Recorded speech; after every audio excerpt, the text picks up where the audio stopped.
Et activités partisanes, à présent avec beaucoup de partis politiques qui se sont exprimés sur cette actualité politico-sociale de ces derniers jours. 4 au total pour ce soir. Commençons par l'Islah, à l'occasion d'une conférence à la Maison de la Presse. Taj Daoud, son secrétaire général, a appelé un changement démocratique avec le pluralisme, l'état de droit, les libertés et surtout la justice sociale. Jamal Ben Abdeslam, secrétaire général de l'Islah. En tant que force politique et en tant que classe politique, société civile et personnalités nationales affiliées à l'Alliance nationale pour le changement, nous avons mis en place ces mécanismes pour réaliser les objectifs d'un changement réel, pour passer d'un régime unipolaire et totalitaire qui a consacré toutes les formes de dépassement, de la corruption et de la hogra, à un nouveau régime démocratique et pluraliste, et où sera consacré l'état de droit, les libertés et la justice sociale, ainsi qu'une véritable relance économique. Le MSP également, son président Bojara Sultani depuis Guelma, dans le cadre d'un séminaire réservé à ses cadres, a abordé 2 aspects, l'éducation nationale et surtout la citoyenneté. On l'écoute. Quand on parle de l'éducation et des résultats de cette éducation qu'on récolte dans la vie politique, économique, sociale et culturelle, nous parlons d'un nouveau concept qu'on appelle la citoyenneté. Cette dernière veut dire qu'on est tous partie prenante dans le pays. Nous partageons la même religion, la même langue, la même politique et nous partageons la même richesse et la gestion. Nous devons accomplir ces devoirs et nous avons des droits.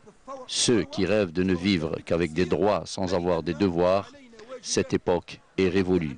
Et l'époque des sacrifices, c'est-à-dire des devoirs sans droits, est elle aussi révolue.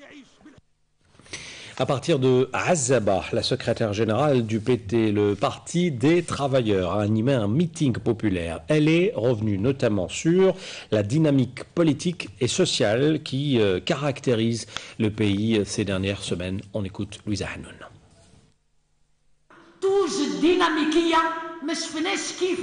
Dans notre pays, vous le savez, il y a une dynamique que nous n'avons pas connue depuis octobre 1988. Une dynamique sociale exceptionnelle et qui a eu des victoires dans tous les secteurs.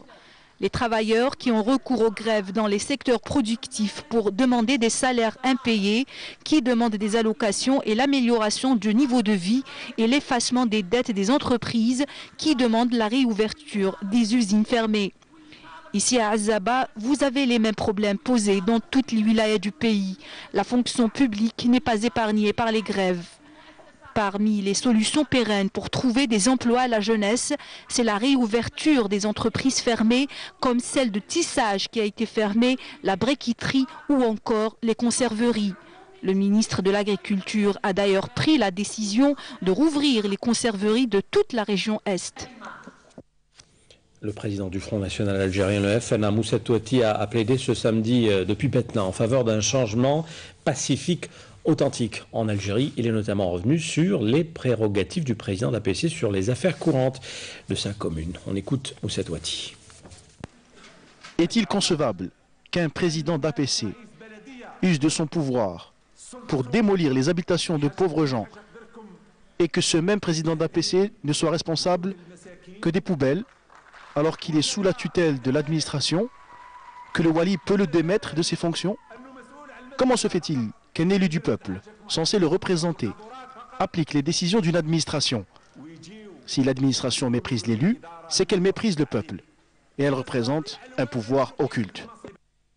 Et puis il y a cette déclaration pour terminer sur ce chapitre politique du premier secrétaire national du FFS ce matin sur les ondes de la radio nationale. Karim Tabou, invité de l'émission politique de la chaîne 3, estime que la liberté et la démocratie sont des processus qui se construisent dans un cadre pacifique.